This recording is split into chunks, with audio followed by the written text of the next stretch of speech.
we are going to begin with the lesson number 6 of your class 8 science, that is combustion. So let's begin with this lesson. Introduction to combustion. When you burn any substance like coal, what happens? जब भी आप कोई substance burn करते हो, जैसे coal हो गया, तो क्या होता है? How does any substance burn? कोई substance कैसे burn होता है? All these questions will be answered in this chapter. You will also learn about flame and how to control fire. तो आप flame के बारे में भी पढ़ोगे और fire को कैसे control कर सकते हैं ये भी पढ़ेंगे. So in the later part of this section, we shall discuss about the fuel, the types of fuel and its characteristics. Later part में हम end में क्या पढ़ेंगे कि types of fuels के fuel क्या होता है, types of fuels क्या होता है, उसकी characteristics क्या होते हैं. Now let's talk about combustion. Combustion is the process by which any substance burns and produces heat and light. ये क्या होता है, कैसे प्रोसेस होता है जिसमें कोई सब्सटेंस क्या होता है, बर्न होता है और क्या प्रोड्यूस करता है, हीट और लाइट प्रोड्यूस करता है. Thus combustion is a reaction in which a substance burn in the presence of oxygen to produce heat and light. ये क्या एक रिएक्शन होता है जब एक सब्सटेंस बर्न होता है किसकी प्रेजेंस में, क्या और प्रेजेंस ऑफ ऑक्सीजन की प्रेजेंस में, क्या प्रोड्यूस करने के लिए, हीट और लाइट प्रोड्यूस करने के लिए. So however, some of you might think it is oxidation reaction since oxygen is added to substance, but this is not true. कुछ को लगेगा कि ये क्या ऑक्सीडेशन रिएक्शन है क्योंकि इसमें ऑक्सीजन इंक्लूड होता है, बट ये सच नहीं है, ऑक्सीडेशन रिएक्शन नहीं होता. Combustion of substance forms carbon dioxide and water along with the heat. Combustion of substance क्या फॉर्म करता है, कार्बन डाइऑक्साइड फॉर्म करता है, वाटर फॉर्म करता है किसकी, हीट के साथ, and light on the other hand, और लाइट को फॉर्म करता है अदर हैंड पे. On the other hand in oxidation reaction oxides are form. Oxidation reaction में क्या फॉर्म होता है, ऑक्साइड फॉर्म होता है एंड प्रोड्यूस हीट, प्रोडक्शन होता है हीट और लाइट का. ये नेसेसरी नहीं है कि प्रोड्यूस होंगे हीट और लाइट आपके, या नहीं, ऑक्सीडेशन रिएक्शन में नेसेसरी नहीं होता कि आपकी हीट और लाइट प्रोड्यूस हो.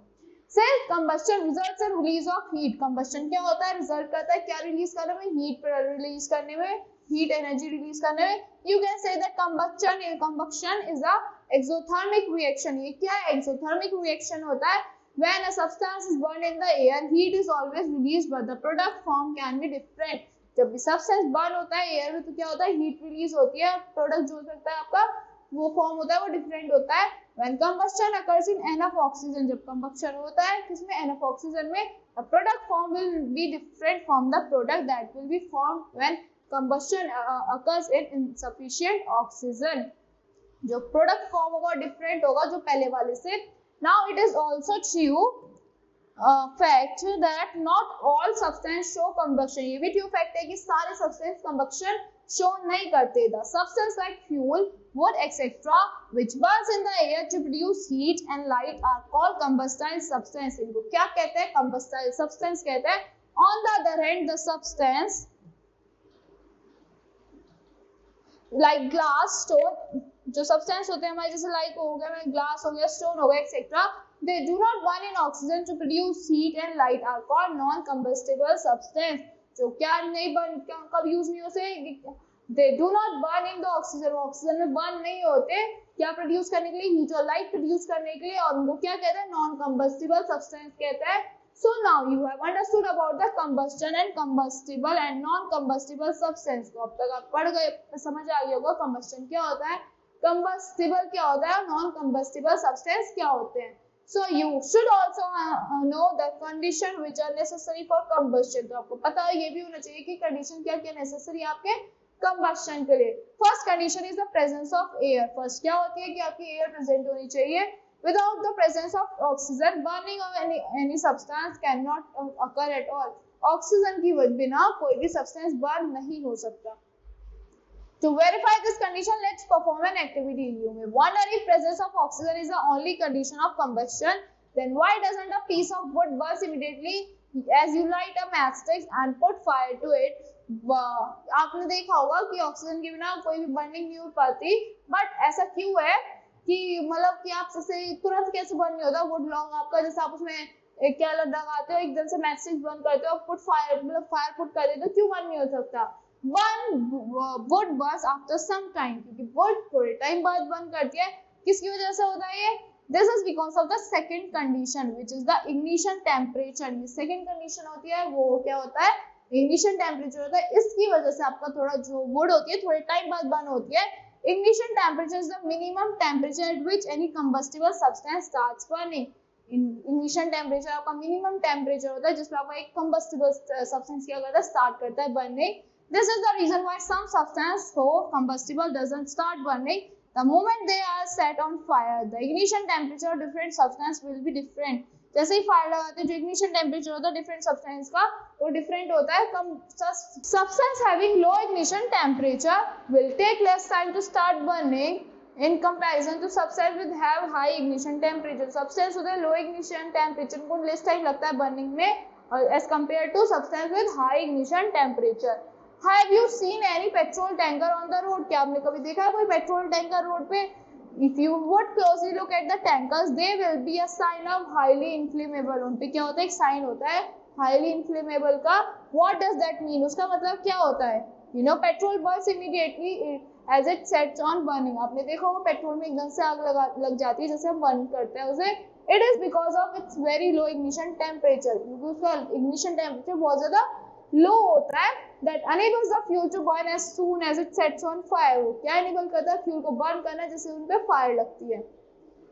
Thus the substance like petrol, diesel, etc. that have extremely strong low ignition temperature are called inflammable substance. जिनका low ignition temperature होता है उनको क्या कहते हैं, inflammable substance कहते हैं.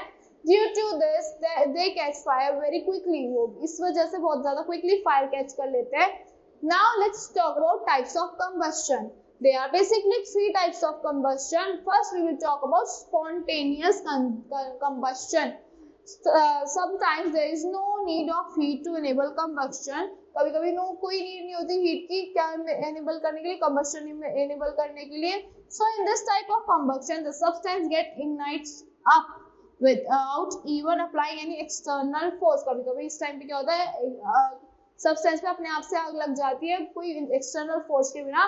This combustion occur in phosphorus which has ignition temperature. ये कहाँ पे अगर होता है, फॉस्फोरस में होता है ऐसा जिसकी खुद से इग्निशन टेम्परेचर कितना होता है 35 डिग्री सेल्सियस होता है. Thus when it keeps in a room having temperature more than 35, जैसे आप उसे कहाँ पे रखोगे जिस रूम में 35 से ज्यादा टेम्परेचर होगा वो क्या हो जाएगा, it bursts into flames and this happens in the absence of any heat and ignition being applied. ये किस में बर्न हो जाएगा, एकदम बर्स्ट हो जाएगा, फ्लेम बन जाएगा क्योंकि कोई भी एक्सटर्नल फोर्स के बिना, कोई भी मैच स्टिक के बिना, कोई भी इग्निशन फोर्स लगाए बिना. So forest fires are also examples of spontaneous combustion. जो forest fire होती है क्या होती है, examples होती है आपकी spontaneous combustion की, in which the dried leaves get heated up even with the heat of sun. सन की हीट से भी जो ड्राई लीव्स होती है वो हीट अप हो जाती है तो आग लग जाती है.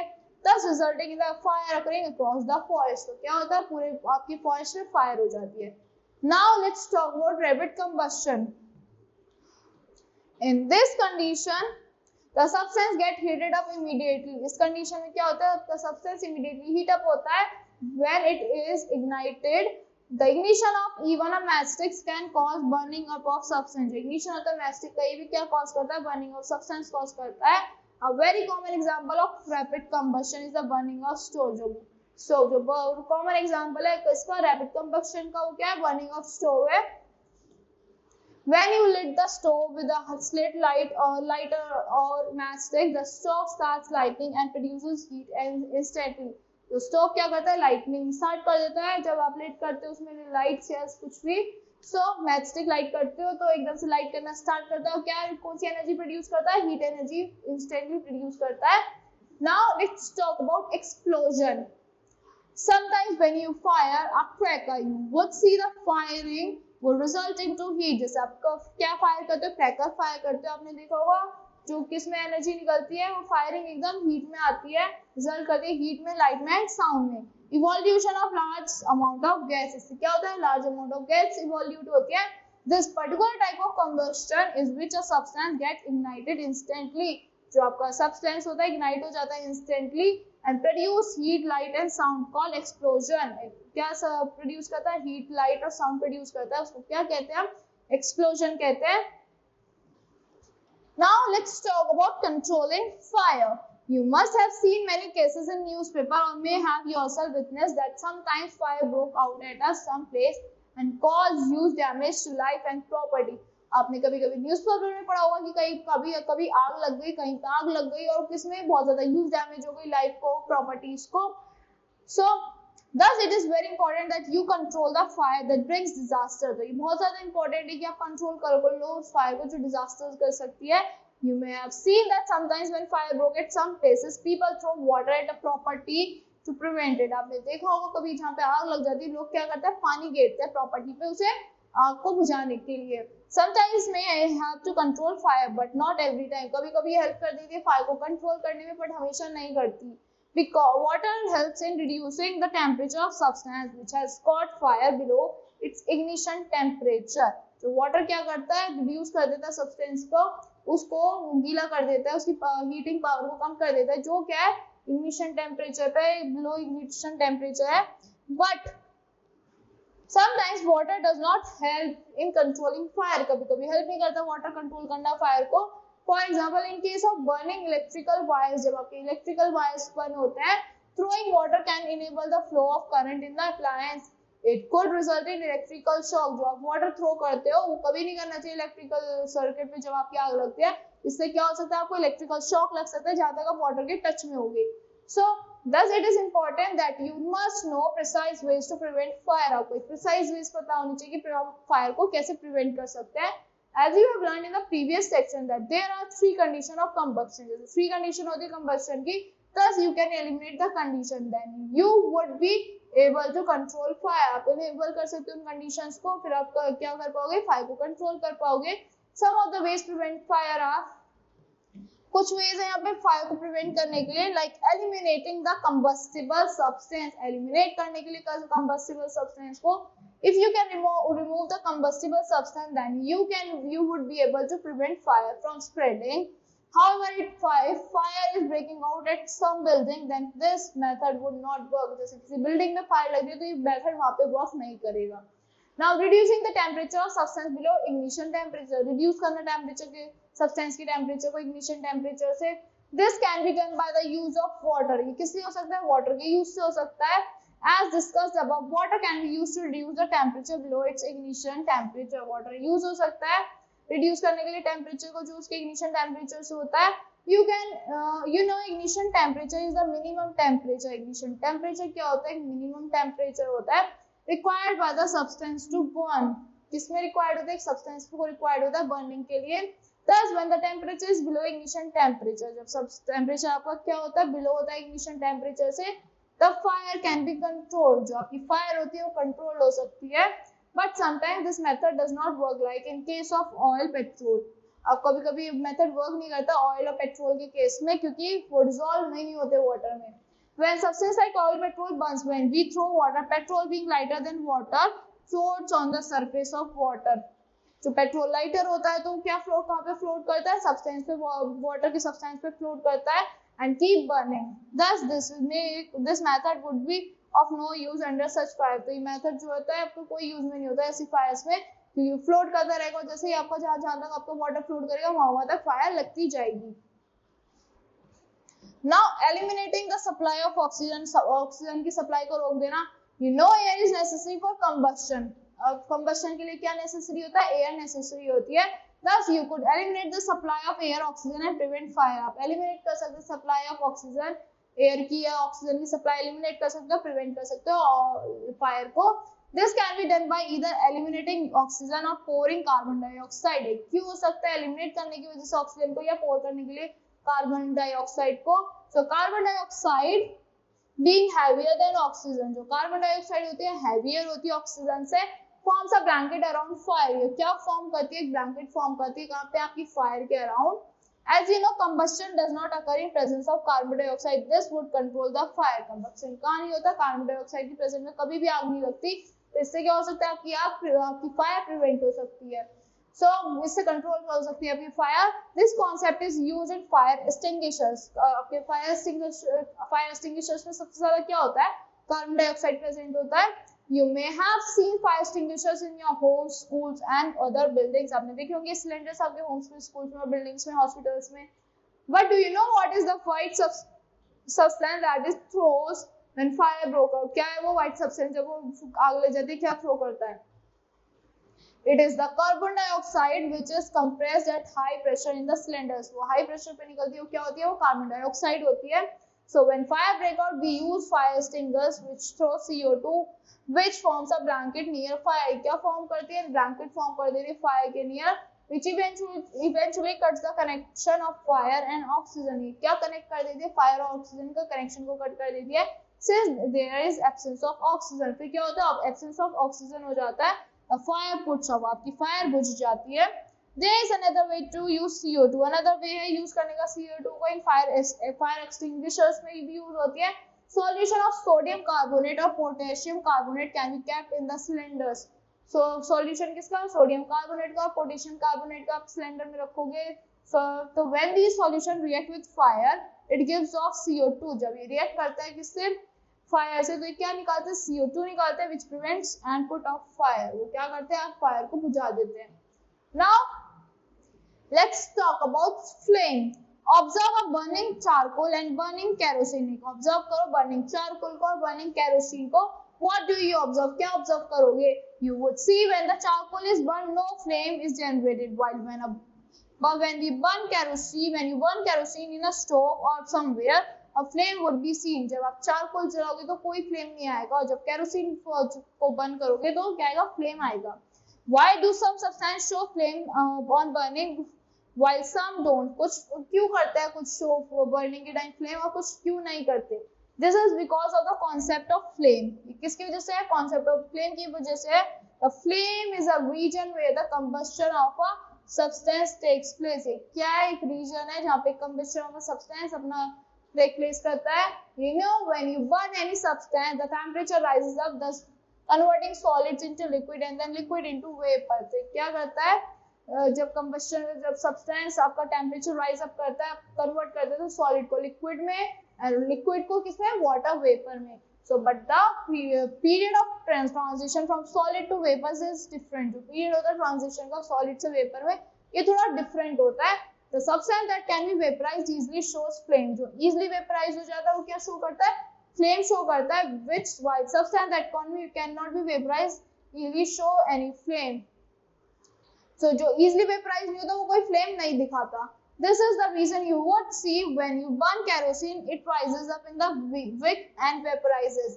जो आपने देखा होगा जब आप केरोसिन बंद करते हो, फायर करते हो, तो किस पे राइज करता है? विक में, और फिर क्या हो जाता है? वेपराइज हो जाता है.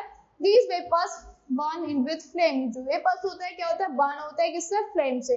On the other hand, when you burn charcoal, दूसरे एंड पे क्या होता है? जब आप बर्न करते हो चारकोल को, it does not vaporize and therefore does not burn with flame. ये क्या होता है? वेपराइज नहीं होते, और किसमें बर्न होता है? फ्लेम से बर्न होता है. Instead it glows and burns for a long time. और ये क्या करते हैं? ग्लो करते हैं, और किसमें बर्न करते हैं? लॉन्ग टाइम के लिए बर्न करते हैं. Now, the color of flame depends on the temperature of flame and the nature of substance that is burning. जो कलर होता है फ्लेम का किस पे डिपेंड करता है? टेम्परेचर ऑफ फ्लेम पे डिपेंड करता है, और नेचर पे कि वो जो बर्न हो रहा है.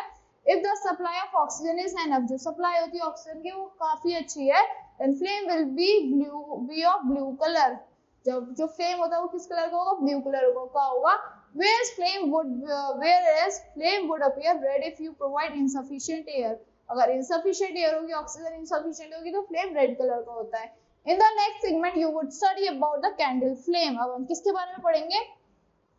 Candle flame क्या होता है? Now we are going to study about candle flame. You might light any candle. You would see that the color of flame will be different in different region. जैसे आप light up करते हो candle को, तो आप क्या देखोगे? जो कलर होता है फ्लेम का डिफरेंट होता है डिफरेंट रीजन्स में, depending upon the amount of air any region receives. किस पे डिपेंड करता है कि अमाउंट ऑफ एयर एक रीजन रिसीव कर रहा है. There are 3 zones of candle flame. कितने जोन्स होते हैं? 3 जोन्स होता है किसके? कैंडल फ्लेम के. Non luminous zone is the outermost and the hottest zone of flame. जो नॉन ल्यूमिनस जोन होता है ये आउटर मोस्ट होता है, हॉटेस्ट जोन होता है किसका? फ्लेम का. It appears blue because it receives sufficient oxygen to show complete combustion. वो कैसे दिखता है? ब्लू अपीयर होता है, क्या दिखाने को? सफिशिएंट ऑक्सीजन दिखाने को. किसका? कंप्लीट कंबस्शन का. Due to this complete combustion there would be no residue left. Complete combustion की वजह से कोई भी रेसिड्यू नहीं बचता है. So this zone is a hottest section of the flame. ये जोन होता है हॉटेस्ट सेक्शन होता है आपके फ्लेम का. Now let's talk about luminous zone. It is the middle zone of the flame. ये क्या होता है? मिडल जोन होता है आपके फ्लेम का। This zone does not receive sufficient oxygen, यहाँ तक सफिशिएंट ऑक्सीजन नहीं जा पाती। Due to this complete combustion cannot occur. इसकी वजह से क्या होता है? Due to this complete combustion cannot occur, इसकी वजह से कंप्लीट कंबक्शन नहीं हो पाता। As complete combustion cannot occur, vapor cannot be formed completely and thus residue like soot and other carbon particles are left। तो कैसे residue करता है? सूट की तरह कुछ कार्बन पार्टिकल्स बच जाते हैं। This is a moderate hot reason which appears yellow in colour. Moderate hot region होता है, किस में लगता है? ये येलो कलर में होता है। Which is again due to incomplete combustion. किसकी वजह से होता है? ये इनकम्प्लीट कंबस्शन की वजह से होता है। Now let's talk about dark zone.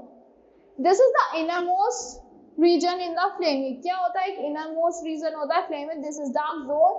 This region is around the wick. कहाँ पे होता है? विक के अराउंड होता है। This region does not receive oxygen at all. यहाँ पे ऑक्सीजन नहीं आ पाती बिल्कुल भी। As a result the vapour which are produced from melting of wax don't get oxygen to burn. जो मेल्ट आपने देखा होगा मेल्ट हो जाता है, उसे क्या होता है? क्योंकि उसे ऑक्सीजन नहीं मिल पाता बर्न के लिए। आपने देखा होगा वैक्स मेल्ट हो जाती है बिकॉज उसे ऑक्सीजन नहीं मिल पाता बर्न होने के लिए। Due to this region does not burn and thus no flames are produced। ये रीजन पे कुछ भी बर्न नहीं हो पाता, इसलिए कोई फ्लेम प्रोड्यूस नहीं होता। It is the least hot region of the flame. ये लीस्ट हॉट रीजन होता है आपके फ्लेम का। Which appears black in colour. ये ब्लैक इन कलर लगता है। Which is due to the absence of combustion. ये किसकी वजह से होता है? एब्सेंस ऑफ कंबस्शन की वजह से होता है। Now let's talk about mechanism of burning candle. Candle is made up of two parts, namely wax and wick। two parts से बनता है, that is wax हो गया और wick हो गया। The wax in the candle is hydrocarbon। जो wax होता है wick में क्या है? हाइड्रोकार्बन होता है।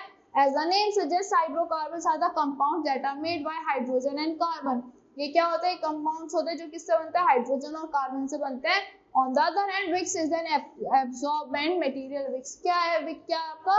एक absorbent material है and it is can absorb molten wax etc। क्या absorb कर सकता है? आपकी molten wax को ये absorb कर सकता है। Now when we lit up candle, जब हम lit करते हैं एक कैंडल को, it produces flames। वो क्या प्रोड्यूस करता है? फ्लेम प्रोड्यूस करता है। when a flame touches the end of wick, जब आपका फ्लेम टच करता है किसको? एंड ऑफ द विक को, which is a good absorbent material। वो बहुत अच्छा absorbent material होता है। फिर क्या होता है? वो बर्न होने लग जाता है अपने आप। The flame goes down the wick and reaches the wax and melts it। तो फ्लेम क्या जाता है? आपका नीचे जाता है विक पे और क्या रीच करता है? वैक्स को, और फिर क्या करने लगता है? मेल्ट होने लगता है। The melted wax are hydrocarbons rises up। जो melted wax होती है तो हाइड्रोकार्बन राइज अप होता है। That is hydrocarbons are because hydrocarbons क्या होता है? आपके फ्यूल होते हैं and start providing fuel to flame। और फ्यूल प्रोवाइड करने लगता है फ्लेम को। फिर इसका क्या रिजल्ट होता है? The flame burns more। आपका फ्लेम ज्यादा जब बर्न करने लगता है and this results in the continuous burning of candle until no wax is left which can produce fuel for flame to burn। तो क्या प्रोड्यूस करती है जब तक बर्न होती है आपकी कैंडल? जब तक कोई वैक्स नहीं बचती, क्या प्रोवाइड करता है? फ्यूल आपकी कैंडल को बर्न करने के लिए, फ्लेम को बर्न करने के लिए। Now let's talk about fuel. Can you work continuously without consuming any food? क्या वर्क कर सकते हो कंटिन्यूअसली? कोई भी फूड कंज्यूम करे बिना? Maybe or some period of time, but not for a long time। कुछ पीरियड ऑफ टाइम तक कर सकते हो बट लॉन्ग टाइम तक नहीं कर सकते। You need food which gives you energy to perform work। आपको वो फूड चाहिए होता है जो आपको एनर्जी देता है आपको वर्क परफॉर्म करने के लिए। Same is true for machine. Same किसके लिए? मशीन्स के लिए भी है। Machines also need some energy to perform the functions। Machine को क्या चाहिए होती है? कुछ एनर्जी चाहिए होती है क्या परफॉर्म करने के लिए? फंक्शंस परफॉर्म करने के लिए। Fuel is the energy which gives them strength to work। Fuel क्या है? एक ऐसी एनर्जी है जो स्ट्रेंथ देती है उनको वर्क करने के लिए। Thus fuel is component which provides energy। Fuel क्या है? एक ऐसा कंपोनेंट है जो क्या प्रोवाइड करता है? एनर्जी प्रोवाइड करता है। When fuel is burned, energy is released in the form of heat and light। तो फ्यूल बर्न हो जाता है, आपकी एनर्जी किस फॉर्म में रिलीज होती है? हीट और लाइट की फॉर्म में रिलीज होती है। Which is used to do some useful work। वो किस पे यूज होती है? कुछ यूजफुल वर्क करने के लिए यूज होती है। Some common fuels are petrol, diesel, wood, cow dung, oil, kerosene, etc। ये क्या है? आपके कुछ common fuels हैं। Now let's talk about types of fuel। We are going to talk about types of fuel. On the basis of occurrence, fuel can be classified into three types like primary fuel, secondary fuel and renewable fuel. Now let's talk about primary fuel first. Like wood, cow dung is a type of fuel which is in the form as there. cow dung क्या है for fuel है जो उसी form में होता है जैसे वो निकलता है. Now let's talk about secondary fuel. Secondary fuel like petrol, kerosene is a type of fuel which cannot be used in raw form. इसको आप raw form में use नहीं कर सकते. They are first treated, refined and then brought into use. पहले उनको treat करते हैं, फिर refine करते हैं, फिर उनको हम अपने use में लाते हैं. On the basis of source, fuel are of two types. Sources के form पे fuel क्या है? आपके two types के हैं. So fuel, renewable fuel like wood, cow dung are in the categories of renewable fuel. Which are the type of fuel and can run out and renewed on periodic basis. जो cow dung हो गया, wood हो गया, ये क्या है? renewable fuel है क्योंकि ये क्या है? अगर run out मतलब खत्म हो जाएंगे तो ये फिर से periodic basis पर renew हो सकते हैं. Now non-renewable fuels क्या होता है? Fuels like petrol, kerosene, etc. which are present in nature in limited quantity and which cannot be renewed on timely basis. ये timely basis में नहीं आ सकते क्योंकि limited quantity में available है हमारे nature में. On the basis of state of fuel, there are of three types. State of fuel के basis पे क्या है? Three types क्या है? That is solid fuel, liquid fuel and gaseous fuel. Now let's talk about solid fuel. Fuel like wood, cow dung, etc. which are present in the form of solid. cow dung हो गया, wood हो गया, ये किसमें मिलता है? Solid form में होता है present. Liquid fuel क्या है? Fuels like petrol, diesel, kerosene, etc. which are present in liquid form. ये किस में present होता है? Liquid form में present होता है. Now let's talk about gaseous fuel. Fuels like natural gas, LPG, biogas, etc. which are present in gaseous form. ये कि natural gas हो गया, biogas हो गया, LPG ये किस में present होता है? Gaseous form में present होता है. Now let's talk about calorific value of fuel. Observe when you see a burning wood and a burning charcoal. देखो observe करो जब आपको दिखे burning wood दिखे, burning charcoal दिखे, the amount of heat liberated from burning of these products is different. जो amount of heat निकलती है इससे ये जो थोड़ी different होती है. This suggests when heat liberated is different for heat different substance. heat liberate होती है हर substance के लिए different होती है. heat liberated is the measure of calorific value. heat liberated क्या है? measure होता है किसका? calorific value का. Calorific value is defined as the amount of heat liberated when 1 kg of fuel is burned completely in sufficient amount of oxygen. ये क्या होता है? एक amount होता है जो heat liberate हो रही है जब आपका 1 किलो आपका fuel burn होता है अच्छी खासी आपकी amount of sufficient amount of oxygen में. You know the SI unit of heat is joules. जो SI unit है किसकी? heat की वो क्या है? joules है. Now calorific value determines the amount of heat generated by burning of 1 kg of fuel. जो कैलोरीफिक वैल्यू होती है क्या डिटरमाइन करती है? जो हीट जनरेट हो रही है 1 किलो फ्यूल लगा के बर्न करके. Thus its SI unit is kilojoules. इसकी एसआई यूनिट क्या है? किलो जूल्स है, that is KG. Here are the fuel and is a calorific value of those fuels. कि हमारे वुड में कितनी कैलोरीफिक वैल्यू होती है? इतनी होती है. कोल में इतनी होती है, पेट्रोल में इतनी है. नाउ कैलोरीफिक वैल्यू क्या है? It is the measure of efficiency of fuel. ये क्या है? measure of efficiency of fuel है. any fuel having high calorific value will be more efficient. जो fuel है जिसमें high calorific value होगी वो बहुत ज्यादा efficient होगा. as you can see from the table, the higher the calorific value of fuel, the better it is the fuel. जितनी high calorific value होगी उतना ही better हमारा fuel होता है. now characteristics of a good fuel. एक good fuel की क्या क्या characteristics होती है? Although calorific value is the measure of efficiency of fuel, there are other characteristics too that determine the goodness of fuel. कुछ और characteristics है जो determine करने हैं goodness of fuel हमारी. Some factors are high calorific value, low ignition temperature होता है, easy to handle, store and transport, pollution less or at least causes less pollution. pollution less होता है और कुछ less pollution भी cause करती है ये. Now pollution, a drawback of burning fuel. Pollution क्या है? Drawback है fuels को burn करने का. Till now you have studied about fuels. अब तक आपने क्या पढ़ा? Fuels के बारे में पढ़ा. Their characteristics and their efficiency. Fuels are used for various purposes in different forms. Fuels अपने different forms में use होते हैं, like various purposes में. However, these fuels when burned produce many harmful effects. जब ये burn होते हैं बहुत सारे harmful effects भी produce करते हैं. Like when a fuel is burned, जब आपका फ्यूल बर्न होता है, it release chemical and gas which provide harmful effect. ये क्या रिलीज करता है? केमिकल और गैस रिलीज करता है. वो क्या प्रोवाइड करता है? हार्मफुल इफेक्ट्स प्रोवाइड करता है आपको on heat, health and prosperity पे. आपके some of the harmful effects of fuel are, कुछ हार्मफुल इफेक्ट्स क्या है आपके फ्यूल के? Burning of fuel generates carbon monoxide. जो बर्निंग होती है फ्यूल की, क्या जनरेट करती है? कार्बन मोनोऑक्साइड जनरेट करती है, which act as a harmful pollutant. कैसे एक्ट करते हैं? ये harmful pollutant की तरह एक्ट करते हैं. That cause respiratory problem. क्या cause करते हैं? respiratory problems cause करते हैं. Burning of hydrocarbon fuels produce carbon dioxide. जो burning होती है हाइड्रोकार्बन फ्यूल्स की, क्या प्रोड्यूस करते हैं? कार्बन डाइऑक्साइड प्रोड्यूस करता है, which is a greenhouse gas that cause global warming. ये क्या है? ग्रीन हाउस गैस है जो क्या कॉज करता है? ग्लोबल वार्मिंग कॉज करता है. It also produce sulfur dioxide. Sulphur dioxide वो प्रोड्यूस करता है. Nitrogen oxide that when mixed with air and rain cause acid rain. जब वो मिक्स हो जाते हैं एयर से और रेन से, क्या कॉज करता है? एसिड रेन कॉज करती है.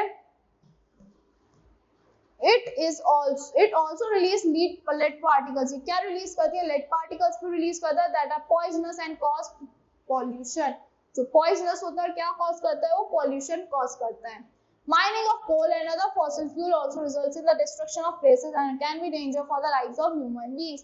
जो माइन करते हैं हम कोल्स और अपने फॉसिल फ्यूल, क्या डिस्ट्रक्शन ऑफ प्लेसेस करता है, मतलब प्लेस को डिस्ट्रक्ट कर देता है बिल्कुल, और बहुत डेंजर हो सकता है ये ह्यूमन लाइफ्स के लिए, ह्यूमन बीइंग्स के लिए. More about the effect and ways in which pollutants cause pollution will be taught in the last chapter of the pollution. ये आपको लास्ट चैप्टर में पढ़ाएंगे हम उससे ज्यादा pollution के बारे में. So that's all for this lesson. I hope you all like the explanation of this lesson. Thank you and have a great day.